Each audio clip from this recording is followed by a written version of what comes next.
Hi, welcome to the China Unscripted podcast. I'm your host, Chris Chappell. I'm Shelley Zhang. Joining us today, we have two very special guests. How about you introduce yourselves? Yeah, hi guys. I'm Irade Kashgary. I'm a human rights activist. Hi, I am Nury Turkel. I am a lawyer and Uighur rights advocate in Washington. So tell us a bit about the situation in Xinjiang, or East Turkestan, as you prefer to call it. There are a lot of issues involving the Uyghur situation today, but let me try to simplify it for your audience. Uyghur people are going through the darkest period in the history simply because they have been subject to state-sponsored, purposeful, deliberate, systematic attempts to destroy Uyghurs' centuries-old ethno-national identity and spiritual life. Simply put, the Chinese government has been waging a war on Uyghurs' ethnicity and religion, specifically in the last 19 months. Based on various reports and acknowledgments and concerns being expressed by the United States government and Europe, it's estimated that 3.3 million people have been either locked up, was sent to daily re-education camps, or imprisoned with term sentences, prison terms, since the early 2017. To also add, there's everything from sending the little kids to orphanages, separating them from their parents early on, as well as destroying both the literature, the language, and any sort of cultural identity that Uyghurs associate with at all. One thing I'm surprised about is, considering how severe the crackdown is in Xinjiang, just how much reporting is able to get information out. You hear all kinds of stories like people being forced to eat pork or renounce their religion. It's amazing the scale of oppression.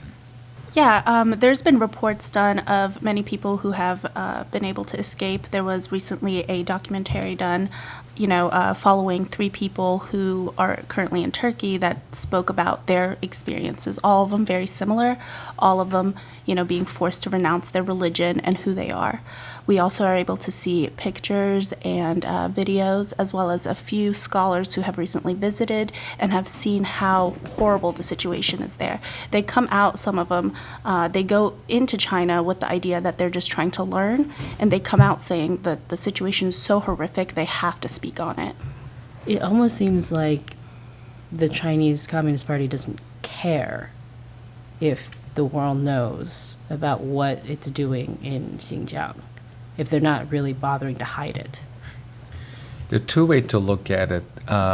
Because they know exactly what they're doing, and also they know that they have been effectively expended its coercive influencing campaign to silence not only developing world, Western world. So they think that they have something on their hand that will eventually help them from being criticized in public arena. And then 2, they have very specific objective in mind that is in line with Xi Jinping's nationalistic view to make the China as the superpower. This is all about geopolitics. This is all about Xi Jinping's China dream. This is all about how chauvinistic the Chinese society has become, with very little respect, regard, tolerance to someone who happened to be from a different race, happened to be practicing some religion or religion that is very different from the traditional Chinese way of seeing religion. Although I think it's less the traditional Chinese way of seeing religion and more the traditional Chinese Communist Party way of seeing religion, since they're not just, it's not just Islam, but now they're starting to crack down hard on Christianity and also any kind of organized religion, really. It's interesting. The difference seems to be, none of the strategies being used on Uyghurs, they've been used on other groups in China as well. It's just the difference is it's so concentrated geographically in Xinjiang that you see it in a very different way. This is one of the areas that have not been discussed in the level of media scrutiny that we've been seeing. I worry that, eventually the entire China, politically, societally, will be affected by the ongoing madness. It's time to realize that the Chinese government, as well as the party, has a major issues with any organized religion, whether it's Western religion or Eastern religion. Religion in of itself to the Chinese government has been perceived as somewhat threat. They've done it to Falun Gong practitioners. They have done this to Catholics. They're recently expanding their war on Islam to Hui Muslims. Mm-hmm. In the past, it was the only Uyghur people who were subject to Chinese religious oppression. But now we're seeing it at Turkic Muslims. I'm glad that that term has been used because the Chinese policy has been expanded and inclusive of all who have a spiritual life, who believe in God, who believe in any type of religion. It's the Communist Party's own perverse form of inclusion. So this topic need to be, I'm glad that you asked, this need to be talked about in the public arena. Yeah, racism doesn't exist whenever there's no diversity, right? Yeah, I think it's interesting too because when you were talking earlier, Nury, on China Uncensored about the Chinese Communist Party seeing the Uyghurs as like a potential future security threat, so they're taking action now. On the same DC trip, we went yesterday to a security and defense conference on China hosted by the Jamestown Foundation, and somebody there said that the way that the Chinese Communist Party talks about security in their documentation is very specific, that security is the absence of threat. So it's not just like when like other maybe like liberal democracies talk about security or whatever, like there's always like, we have to leave room for people's personal freedoms and things like that. But for the Chinese Communist Party, they're not going to be secure until there's no potential threat at all. And a big part of this is Xinjiang is a very large geographic region, and it ties in very closely to the One Belt, One Road initiative, as you were mentioning. And so there you have the potential threat that unless they have total control of Xinjiang, it could interfere with their global infrastructure plans. So what the Chinese doing? I'm not trying to help the Chinese to rationalize their behavior. They seem to believe in this idea. Okay, we give them an autonomy, fake autonomy, whatever. They start resenting our policies, and then we try to develop, even though there was a handpicked people's comfort and privileges. And then they try to allow the Uyghurs to travel. So they try to claim that they have different methods to create this happy minority and so-called ethnic unity and social stability. And they come to realization that none of it has worked. So they are using a kind of a Nazi term, a final solution. This has been expressed by a very respectful American scholar, historian, Uyghur expert, who have said this in public a few times, the final solution. The final solution is forcibly assimilate or take out anyone who stands on the way. This should have a chilling effect on people's conscience. I mean, I feel the chilling effect right now. I can see the chill coming over you.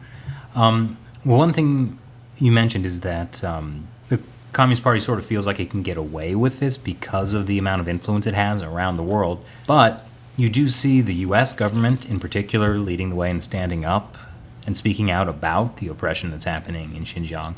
So I wonder if this is going to backfire a bit for the party. We really do hope so, of course. And I think this time it's been the toughest action taken yet. But historically speaking, we've seen, certain bouts of higher activity from the international community speaking out about any injustices happening, and then it kind of fading out. So, and that has given China courage to continue to do this. And also, two additional points. The ongoing pressure from the United States government, particularly the Congress, the other Western allies, may make the Chinese to go crazy, or Xi Jinping to intensify the so-called first 5-year plan. This is apparently just the beginning, based on the various conversations that I had with China observers or people who travels and meet with the Chinese experts on policy issues, that this seemed to be just the beginning. So this may harden, but at the same time, let's don't forget that silence is a tacit approval. You cannot let the Chinese in 21st century criminalizing the entire ethnic group because of their ethnicity, because of their religious practices. And then the second, so what options do we have as a society, as a people? Didn't we told that never again? This is happening. This is happening in 21st century. So it's a conscionable thing. People like to say it's the right thing to do. It's more than the right thing to do. We've seen this before. We know how this ends. Promoting nationalism, promoting a very specific targeted ideology, like the way that has been promoted by Xi Jinping, will result in some catastrophic ending. So the world needs to wake up. So if you start worrying about how Xi Jinping's China will respond, then you will continue to make a mistake. The United States government has been, for better or worse, we have to see how this is going to play out in the end, but finally the US government, American people are waking up to this real threat that has been quietly taking advantage of US technology, the freedom of our society. Their reporters can roam around, go to even White House to report, and yet American Western journalists always face various types of harassments. I recently found out that Washington Post has only 2 reporters in Beijing. The deputy editor of Financial Times in the process of being kicked out of Hong Kong. So this is the country that we're dealing with. There are universities filled up with based on various reports and public discussion with Chinese informants. And the similar type of access is being requested. The Chinese ambassador was claiming that the Western journalists are not allowed in Tibet because of the high altitude. When do they start worrying about the well-being and health of Western reporters? I mean, they're just obviously they're very worried that they might get a little sick, right? Well, also there was concerns about the environment in Tibet too. And also they can claim that if they send the Western journalists to Uyghurs' homeland, they'll be harmed. Because the Uyghur people are very violent people. They don't like any guests. Interactions, despite the fact that the Uyghur people are always, often, even to this day, portrayed as hospitable people who welcome their guests with dance and songs. Actually, my uncle went there in the 80s. Actually, he was like a student at the time, and like brought back photos of the Uyghurs, and yeah, it was very. I think back then it probably would have also seemed more far off and different. Yeah. But even recently, like you see people have gone there in the past like 10 years and they come back with, wow, like these people are inviting us over to their houses for tea and, But they're also very dangerous. But yeah, because God knows, tea, my goodness. Well, I mean, actually tea can be dangerous because I think in China a lot of people get invited to tea by the Chinese police. So maybe the Communist Party just misunderstood what it meant when they heard the Uyghurs were inviting people to tea. That might be it. I think we nailed it. We have solved a humanitarian crisis. One thing you mentioned that I think a lot of people lose sight of is the surveillance state that has been built up all around China, not just Xinjiang, but the backbone of it has been because of Western technology. So tell us a little bit about how the surveillance state in Xinjiang works. Imagine that you walk around on the streets of Washington, D.C., and someone, either with a uniform, in the uniform or without a uniform, asks you to surrender your phone. And your phone needs to be scanned, and you have to go through iris scan, and you have to make a pledge. So what would you do, and what will you think that will happen to that individual forcing you to go through that process? That person maybe end up being in jail. But that is everyday life for the Uyghur people in East Turkestan. Technology. We're supposed to benefit from technology. So technology is supposed to make our lives better. American companies are innovators. American companies are leading the business world.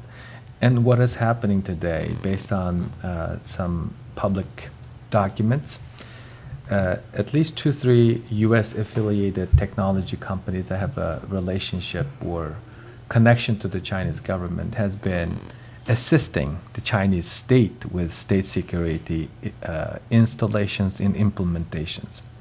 Thermo Fisher, a Massachusetts-based company, has been already on the spotlight. Hikvision, Dahua, ZTE, Huawei, all have been discussed in public. Senator Marco Rubio was a leader in the effort to implement some of the measures, federal laws against the ZTE. So in addition to these technology companies, we recently heard a disturbing news that a U.S. security company has been in cooperation with training Chinese special forces. You know the name of the company? It is owned by one of the Trump administration cabinet secretary's brother, Eric Prince. The guy who started Blackwater. I think so. Yes.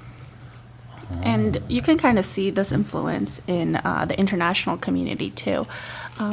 Here even people, I have a specific example of this lady who came from China back in 2016, early 2016. And she refused to talk unless all of our phones were somewhere completely different, because she was certain that there was a way that they could listen in. So this is a That's fear not too that they've far-fetched. Yeah, and this is instilled in people's thoughts. This is something that's affecting them, whether they're here in America, where we're supposed to be safe and away from Chinese influence, or they're in East Turkestan. The Communist Party has a long reach. I do want to ask about, I've seen some reports in U.S. media that Uyghurs, even in the U.S. or other places outside China, are being harassed by Chinese state security. Yeah, my father is actually a victim of that. We have 17 family members that are currently detained because of my father's actions. He works at Radio Free Asia. He speaks about these kinds of things, and because of that. And there have been multiple people who are directly threatened, directly approached, and, they're in fear. Even in the United States. Even in the United States. And many people can't come forward because they say, what about my family back there? How do they get impacted by this? They're hostages. Exactly. It seems like the U.S. government should be doing something about that. In my recent congressional testimony, I made a number of recommendations. Two of them have been in the discussion last couple of days. One is the Uyghur Policy Act, which has been introduced. And the second important, and that's very relatable to both of us, is the federal law enforcement investigating the Chinese government's extension or export of its repression into the societies like ours. It should be outrageous to Americans that 5 Americans, 1 permanent resident working for Radio Free Asia, including Irade's father, has been punished. I cannot imagine how they go about with their lives every day because of their job, because of what they do professionally, because of what they do at a only U.S. congressionally funded, taxpayers funded radio station to broadcast for millions of voiceless people. I'm glad that the U.S. government has taken up this issue, but it's so heartbreaking. It is heartbreaking that Chinese government treats and perceives free individuals in the Western societies as if they are still their old subjects. Mm-hmm. Let's talk a little bit about the cultural genocide that's happening. The Communist Party is really targeting people's fundamental beliefs and culture. Can you tell us what they're doing to eradicate the Uyghur culture? Yeah, they're starting at many different points. For a long time now, they've been trying to change names, they've been trying to change ideologies, and just trying to get them to assimilate. But in the recent years, they've brought that up, and now they're burning books, historical books that contain any sort of Uyghur history whatsoever. Always a good sign when you start burning books. Yeah, very It's cold fair. in Xinjiang, right? Yeah, exactly. Very It's a Fahrenheit. fireplace. Fahrenheit 451 right there. And, they've canceled all schools, so there's nobody that's speaking Uyghur anymore. You can't speak Uyghur. And the language is, the prime area that's getting attacked. Exactly what they did in Tibet. Exactly. So two additional points. When you see a government or a dictator or authoritarian individual start messing up with your woman, with your children, that is a sign that that person or that government have something really serious about getting rid of you. Mm-hmm. Historically, when we talk about this kind of stuff in a societies like ours, people may think, yeah, what's wrong with intermarriage? But intermarriage is supposed to be based on love, not based on incentives, based on threat, based on harassment. So what the Chinese government has been doing is sending young Uyghur girls who have been already a sexual object to wealthy Chinese, influential Chinese people. But now they're forcing those Uyghurs to marry. The Chinese society has a large number of male individuals, disproportionate male ratio. An effect of the one-child policy. Yeah, that's unwanted consequences. And now they're trying to force Uyghur young and old middle-aged women to marry Chinese individuals who have nothing they brought in from inland China, government-funded marriage, wedding ceremonies. And not only that, it's heart-wrenching. They're taking Uyghur kids to orphanage and adoption. And what happened to them? Who still have parents. Their parents are in concentration camps. Atlantic Journal, Financial Times have profiled some sad stories, as well as the Associated Press recently did a video interview of some Uyghur mothers. As a father, I can feel the pain. I may be able to grasp a little bit in a less serious fashion if I was not a father, but this is difficult. Even just seeing the pictures of those kids, parents whose parents have been taken or detained, it's very difficult to even look at those pictures. So the Chinese government is purposefully trying to engage in social engineering and the cultural genocide. It's very telling when you deal with the women and children that are the future of a society, a nation, an ethnic group. I don't think this requires any more analysis or explanation. They're eradicating the older generations, and they're making sure that the younger generations forget about their identity, forget who they are or where they came from. But kind of coming off of what Mr. Turkel said in regards to the woman being forced into marriage, recently there was a commercial or a short short film where they followed a interracial marriage. This was from the Chinese propaganda. And in that, there was one specific part that really hit me in the heart. And it was an interracial marriage. The woman was Uyghur, the male was Han Chinese.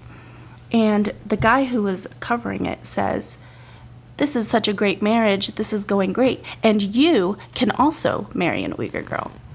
And to me, that's like, and you can also buy this, and They do a similar thing for organs as well. exactly. And that was probably one of the most heart-wrenching things. And I could, in one sense, I thought if I wasn't here in the United States, that could be me. I could be being sold pretty much on a commercial. And also, it's a way to provoke people. When anyone to this is offensive to anyone who has a female relative's mother, daughter. You're not supposed to touch somebody's mother, somebody's daughter, somebody's sister. It's very, very, it's like a fine line that you don't cross. But they do it on purpose. Not only doing it in the homeland, but they're purposefully circulating videos and images to make the Uyghurs go crazy outside of China. Are they trying to radicalize you? It's likely, because a human being can only take so much. Your patience can go only so far. I believe that I hope I'm wrong, but there's some purpose in Chinese government's public disclosure of those horrifying images. Why don't they show anything about the concentration camps? Why do they purposefully put up those government-funded wedding ceremonies with that sad-looking Uyghur? In some instances, some Uyghur women look relatively happy. So how would they respond from the Uyghur diaspora? It is expected. So I think there's some deliberate effort to disturb and cause some psychological damage to the well-being, to the mental well-being of the Uyghurs living overseas. So the Communist Party basically labels Uyghurs as terrorists, uses that as an excuse to horribly suppress them, and from what you're saying, it sounds like actually breed them out of existence. Yeah. And then when people get upset, they're like, see, they're terrorists. Exactly. You can't get mad, otherwise that's what you are, right? Even great leader Mao Zedong said that wherever the oppression, there will be a resistance. The Chinese government and supporters of the Chinese government has forgotten about. That's how they get their liberation, under that one slogan. So why Uyghurs? We have a distinctive ethnic identity. We have a history. We are, proud of being Uyghur. We're not easy to, we're not, and we're such a big population, and there's a lot of land, right? East Turkestan is a pretty huge part, especially with the Belt and Road Initiative. We're becoming a primary hotspot, and they don't want any sort of dissent or anything by the Uyghurs. They don't want any kind of differentiation there as well. One thing that I know is playing a big issue in Xinjiang is the lack of water. Is there anything you can say about that? There are parallel governments in East Turkestan or Xinjiang, for that matter. One is the Xinjiang Uyghur Autonomous Regional Government. The other one is Construction Corp, which is a paramilitary recognized. I was going to say Construction Corps sounds evil, and then when you say it's a paramilitary organization, it just so it was initially set up by Communist Party to counterbalance Soviet Union's influence or potential invasion. The later, it turned out to be a parallel government. It has its own schools, courts, government, even jails. Not only that, they control much of the water resources, irrigation system, fertile lands. So the Uyghur peasants, Uyghur farmers, always been struggling to get access to water resources because it's controlled by this parallel government which, based on various estimates, has 2.5 million paramilitary stationed in the region. Yeah, I feel like what I'm learning from the interviews with you guys on this podcast is that I hadn't really thought about this issue in like a geopolitical sense, in terms of like either like the strategic One Belt One Road thing with Central Asia or the water resources. And it's just interesting how, like even if you don't care about human rights, which, we should all care about human rights, but like there are many, many reasons to be aware of and, alarmed by what the Chinese Communist Party is doing in East Turkestan. You're absolutely right. You may have sensed by reading various reports that this is not about just one ethnic group. Yeah, the Uyghurs, as Irade pointed out, has a long history of resenting the Chinese colonization.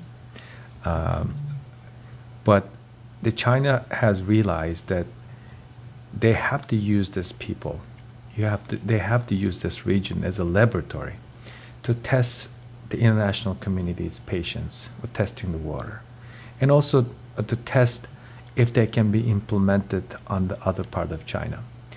The Chinese people's silence, clapping Xi Jinping's ongoing policies, I worry may affect their lives in the end. The Chinese people need to wake up to this reality that it's no longer a Uyghur problem. This will eventually become the problem for the entire world. Because if this works out, you will see similar tactics, similar policies may be implemented in Africa, may be implemented in the Middle East. So we will see more of a North Korea-like states in the future, because it's much easier for them to turn into. I don't want to name some countries, but Hungary, for example, Poland, Turkey used to be democracies. Look what's happening to those countries. One man, with the support of like-minded peoples, can turn a wonderful country into some sort of dictatorship. I'm not suggesting that these countries have turned into transformed into a dictatorship, but you got to be careful. If the China has been successful domestically, if the Chinese influence continue to grow, if China is successful in its coercive influence campaign, this oppression will be exported. So Shelley is absolutely right. This should be should not be only seen as humanitarian. This should be an alarming issue. Mm.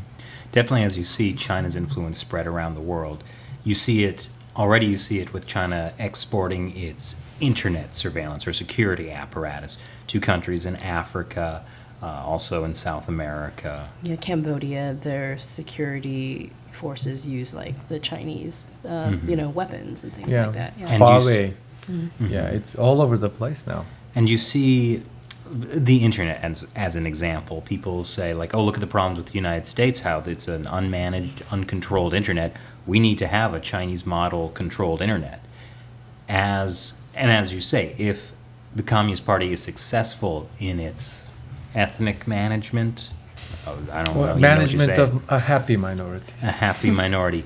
You will see similar tactics also being exported, probably to serve the Communist Party's interests as well.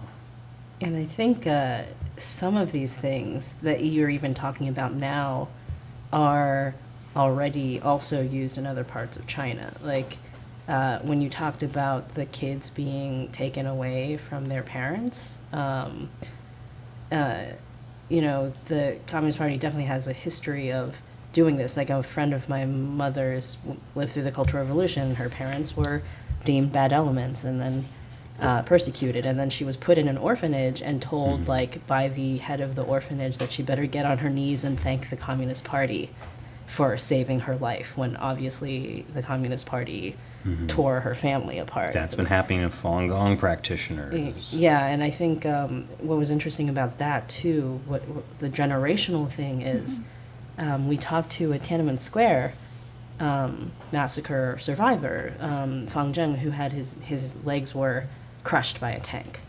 And he was talking about what he sees happening that the Communist Party is doing now in China as a whole is basically making each new generation forget what the previous generation went through. So, he was like, the generation grew up in the 80s, did not know what happened in the Cultural Revolution.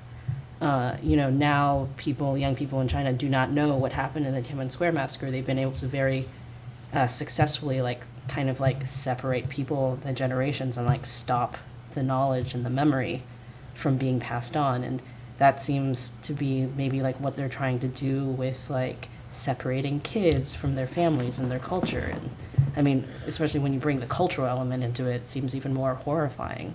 Yeah.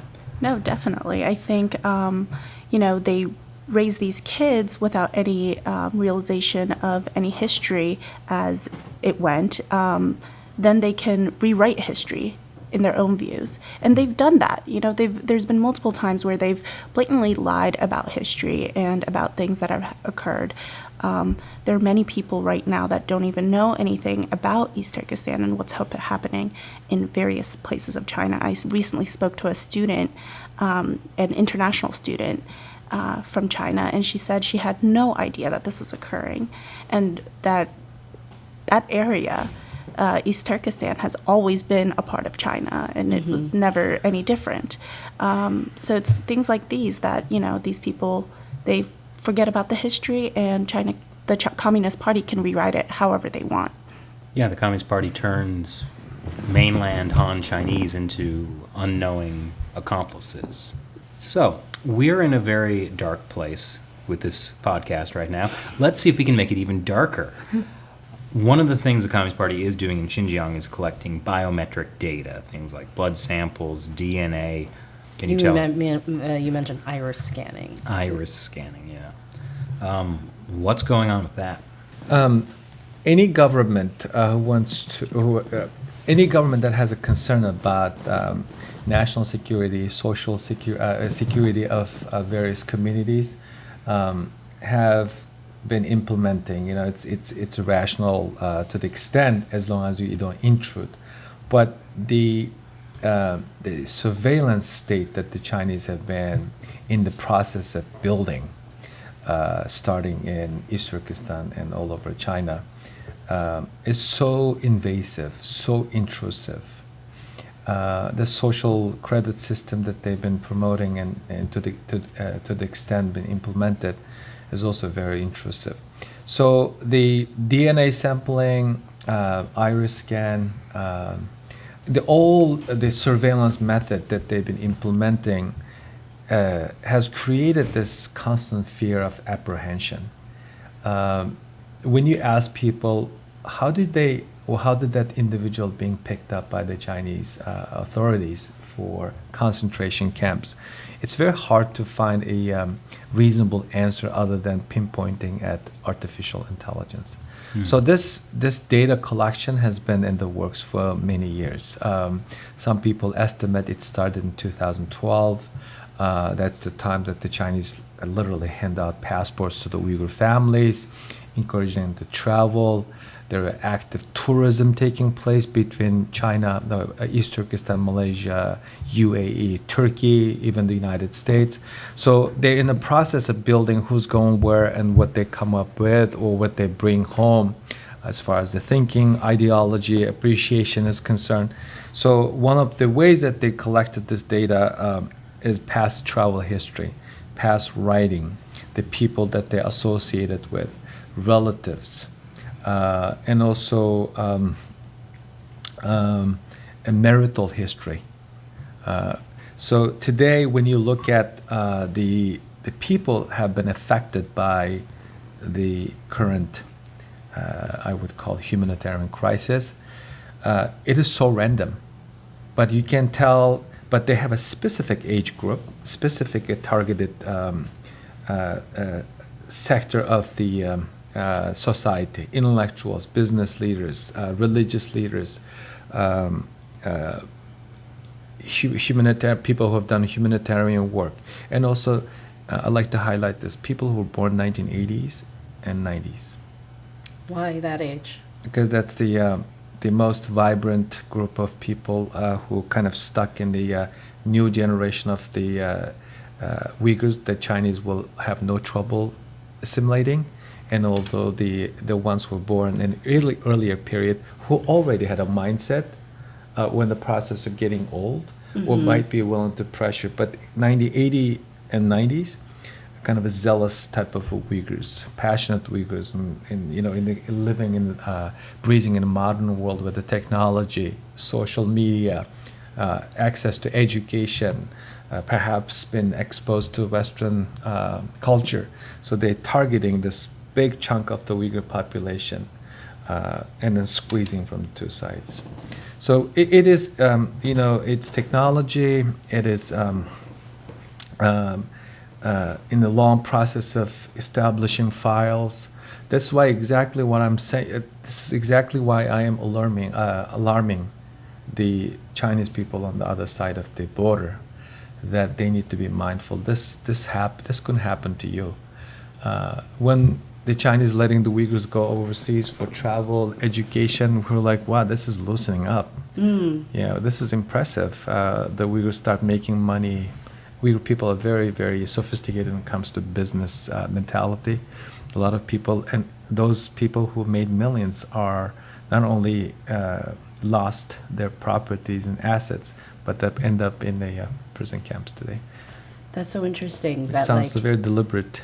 the idea that like they're basically profiling this entire ethnicity and kind of using the like your own like, you know, like your actions against you when you're like, oh, I was just like an entrepreneur. Your own now. successes. Yeah, basically, yeah. They're pretty much using predictive analysis. You know, they're trying to predict, historically, these people have been this way, so clearly anyone who follows any sort of these kinds of actions must be like that as well. You know, and it goes from everything from like, oh, visiting this restaurant, and or reading this book, or knowing this person. That's so absolutely dehumanizing. That's, yeah, also the whole thing about like future risk of threat, right? Where like, oh, like absence of threat Absence is. of threat. So the Chinese government, in simply put, sees Uyghur ethno-national identity as a political threat in the future. That in of itself is very sickening. One thing we've known about for years is that the Communist Party has been harvesting the organs of prisoners of conscience. So a major victim of this is Falun Gong practitioners, where often when they're in detention, labor camp staff will take blood samples, all these kinds of biometric information, and then you find the horrible truth that they're profiling for organs. So when I heard that they're getting this kind of data from Uyghurs, I was very concerned. I was just wanted to mention that's extremely true. It's the organ harvesting is a real problem, and we recently there was a story released about multiple people who have been released from these re-education camps only to come home and die after a few days. And once they look onto it, they see that there has been a huge cut in their bodies. There's been clear incisions in their bodies because of organ harvesting. That is dark. Yeah. Yes. I mean, although it's also dark that I think some of the researchers who had originally been looking into this organ harvesting issue had found that it maybe started in Xinjiang, actually, in the 90s, in a less sophisticated way, where there have been doctors. What was the doctor's name? He's a Uyghur. Enver Tohti. Enver Tohti, he now lives somewhere in Europe, I think, but England. he came out, yeah. So he came out publicly and talked about how like he was forced to basically like he saw somebody being shot and then they were like take his organs, you know, like. And I think his story is like the guy was still alive, just wounded. Yeah. So it's very what you were saying earlier about Xinjiang kind of becoming a experiment, like for what gets rolled out later. Apparently, organ harvesting was one of those things. It's really as ghoulish as you can possibly imagine. So, since we are now, I think, as dark as we can possibly get, is there any reason or any sign of hope? I am generally very optimistic. The only thing that keeps me a little bit optimistic on this particular issue is the fact that there are a historic or unprecedented level of media scrutiny is taking place. It may fade away, but I am also optimistic that United States Congress has been very forceful, sanctioning those individuals under the Global Magnitsky Act, and also there's a new legislation is being introduced. But on the Chinese side, I don't see any sign of improvement. Conversely, they are actually doing something even more concerning. One, the people like to use this word legalized, the re-education camps, quote unquote. There's nothing legal about what they are doing. Even if they legalize, quote unquote, those camps, it is against their own criminal code. It's against their own constitution. In China, you cannot arrest people without a court approval. They have something called court there. Even oftentimes it's heavily influenced by political process. So I think it's inaccurate to even call it legalized re-education system. And then two, there's another thing. By doing that, they wanted to confuse the fair-minded people. And then two, I am concerned that they are, based on reports in the last several days, transporting or transferring Uyghur prisoners to inland China. So I'm worried that they will empty one or two camps and then bring Western journalists and then start writing. And then people will, the Chinese loosen up a little bit. We've seen this before. In 2009, right after July 5, Chinese busted in Western reporters and said that 197 people died and scores being injured. No one asked hard question. To this day, Western media copies and pastes the same information. How do you know it's 197? Did you go to the hospital? Did you go to the funeral homes to count the bodies? Did they show you any data with the pictures? So the Chinese government is very capable. They know the Western world and people in the West better than the Western societies and peoples know how the Chinese government's process is being undertaken. So I worry three things. One, they may do domestically to shuffle, transfer, and then I worry that there will be more people coming out dead. Similar to Nury, I'm pretty optimistic in the international community. From that aspect, I think the U.S. is taking lead, and we hope to see that being replicated in other countries and other governments as well. Because the Chinese government isn't going to do anything until they see impact. Us condemning them and us, saying what you're doing is wrong is only a first step. That's only peeling the first layer. Until they're seeing actual impact on their economy and their trades and their relationships with other countries, they're not going to be doing much. The Chinese government is notorious for lying as well on multiple accounts. And so none of the information that we get from them is ever we can't trust that. So there's many aspects. So the optimism comes from the international community. When it comes to China, the Chinese government acting, I'm not as optimistic. I think the trajectory that's been happening just in this past year has been a huge increase of all of their oppression. And if this continues, I fear that before the international community can even actually come together to do anything, the damage has already been done and it will be too late. That is one thing that I've thought about Xinjiang and like how there's been much more reporting there than in Tibet, which they managed to very successfully completely seal off from Western journalists for the last decade. Is that like it seems surprising to me that like journalists from like BuzzFeed or the Wall Street Journal or were able to go to Xinjiang and see some of these things. Well, the altitude's better in Xinjiang. Yeah, that must be it. But now And I food think is better too. Xinjiang ga panji. But I think that like now Megha Rajagopalan has been kicked out of China, probably for her reporting.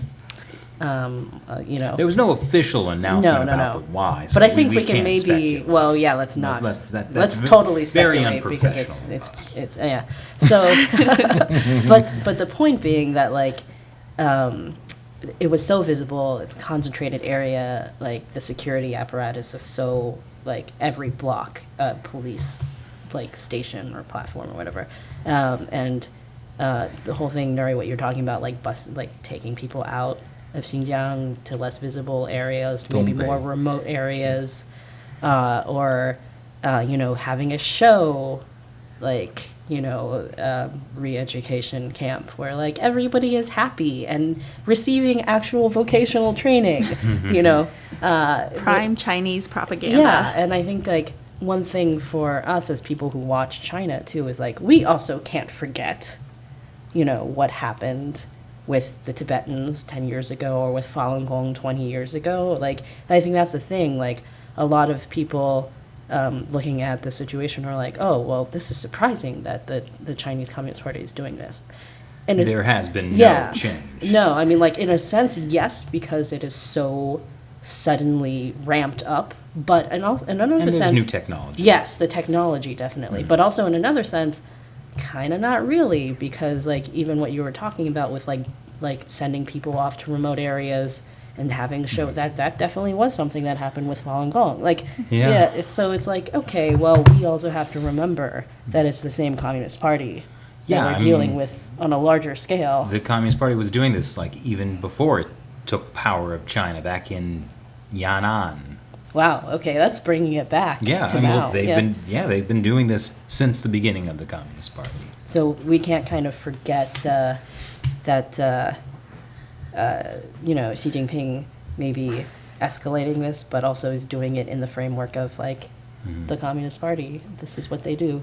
We It should- totally sucks. Like, what was it, like, the scorpion who, like, stung the toad or something? Oh yeah, it's in my nature. Yeah. Well, I mean, that's why it's been really a privilege to have you guys on the show, so you can help us spread awareness about this. And I feel like I personally really, like, learned a lot and think about this from Yeah, I didn't know about different the angles. paramilitary Yeah, corps corp that was behind so much in Xinjiang. So, I guess I would say if our audience wanted to learn more on their own, where could they go? There are a wealth of information available on Uyghur history, Chinese policy, and the ongoing humanitarian crisis. I would direct your audience to visit uhrp.org, that stands for Uyghur Human Rights Project, or World Uyghur Congress website, uighurcongress.org. Substantively, those organizational websites have a lot of reports that you can see. But if you wanted to see where the governments and other NGOs stand on the issue, I would recommend to read Congressional Executive Committee report just being published for 2018 a couple of days ago. And Human Rights Watch, I must acknowledge the fabulous, fantastic work that they have been doing on this particular issue. The Radio Free Asia and the Human Rights Watch are the first two entities brought this issue to the public attention. So Radio Free Asia, Human Rights Watch, CECC, UHRP, and World Uyghur Congress, in addition to all the major media organizations, could help you to get educated and hopefully inspired to help the Uyghur people. And we'll provide some of those links in the description. Thank you. Should we learn how to say something in Uyghur? Oh, That's a good idea. If Yeah. I wanted to teach us something in Uyghur. I guess the best thing, yaxshimsiz, mening ismim Irade, sizning ismingiz nima? Yeah. Which means, hi, my name's Irade. What's your name? And so you would say, yaxshimsiz, mening ismim Chris. Okay. I mean, I got that. Shelley, why don't you give it a try? We could break it down. Yeah, Ready? let's do that. Yaxshimsiz. Shimsiz. Yach. Yach. Shimu. Shimu. Shimusiz. Shimusiz. Yaxshimsiz. Shmusis. Since it's a question, Yaxshimus is like, how are You got it. Okay. You got it. Yakshimusiz. Yes. Yeah, exactly. perfect. Shmusis. That's like saying, hi, how are you? Okay. Yakshimusiz. And I would recommend to anyone, if you get a chance, try some Uyghur food. It is quite delicious. I agree with that. So how would I say delicious in Uyghur? Mizlik. Mizlik. It's like milik, the food, because it's so good. Mizlik. You were doing so well up until that point. Mnemonic devices, they help. Mizlik. Everyone will remember Mizlik now because I said that. Shelley. Thank Okay. you. Okay. All right. Well, it's been an absolute pleasure to have you on China Unscripted. I guess we'll just sign off now. We went to a dark place, but I think we came out the other end. So, thank you for listening to China Unscripted. Once again, I'm Chris Chappell. I'm Shelley John. Talk to you next time.